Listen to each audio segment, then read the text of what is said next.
Yesterday I went fishing with my 7-year-old granddaughter Bexley, and we didn't catch a single fish. So it's not a fish story here, but let me tell you, it was one of the richest days I've had in a long time.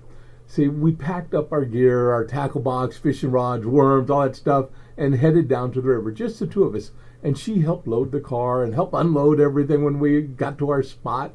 And she was so hands-on. I mean, all in, asking questions and laughing. And then she says, "Hey, Grandpa, let me do that."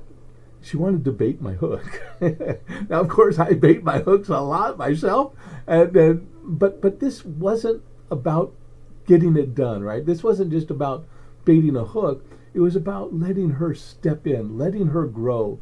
And we sat there and we became fishing partners, right? So she got a little tired of fishing with holding the rod, but she loved hanging out with Grandpa and being part of the process. So she started putting the worms on every time we would lose one or wanted a fresh one or whatever.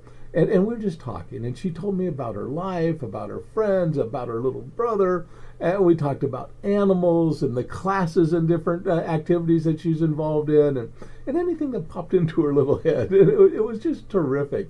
And then on the drive home, no fish, remember, no fish in the bucket, but we explored a road I'd never taken before. I just thought we'd go check it out.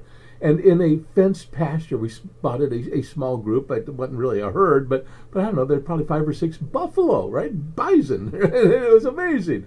And then we were totally surprised. We had no idea. They were right there and right beside the road, so we pulled up right next to them and we could see them. And it was just like life gave us a little reward, right? And the whole thing was just absolutely amazing, especially this morning when I was thinking back on it all. I mean, in real time, sometimes you don't realize just how precious it is. But this morning I was thinking back, thinking about it, kind of going through my day, which I do most mornings, and it just dawned on me, how often we think about it, and I fish a lot, and I enjoy catching the fish, right?